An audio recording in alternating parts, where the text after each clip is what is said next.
constate auprès des organisations et des dirigeants qu'on accompagne un véritable malaise et un sentiment d'être passé dans les soreuses parce que les repères du passé ne fonctionnent plus très bien.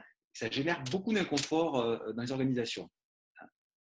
Et oui, Mathieu, effectivement, donc ce qu'on constate, c'est que les organisations se trouvent toutes en fait en deux paradigmes. Un paradigme de l'ère industrielle, un paradigme de l'ère agile, de l'ère moderne et de l'ère postmoderne. Et ce qui est très compliqué aujourd'hui pour les organisations, c'est de pouvoir s'adapter effectivement à cette transition où on a une véritable rupture entre le passé et le futur. Ce qui fonctionnait dans le monde industriel ne fonctionne plus aujourd'hui. On fait face à la complexité. La complexité ne s'accommode pas de best practice. La complexité appelle à l'expérimentation.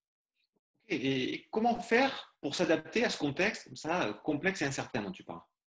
Eh bien, la question est de se dire, et chaque organisation se trouve en fait dans un contexte qui lui est proche, propre, qui lui est particulier, et l'idée est de mesurer en fait d'un côté la culture agile de l'organisation et d'autre part de mesurer en fait la vicabilité, si tu me permets le terme, hein, le facteur d'être volatile, incertain, complexe et ambigu du contexte, et essayer de restaurer quelque part l'équilibre. Et du coup, quelle est la botte secrète, si je peux me permettre, de cette approche?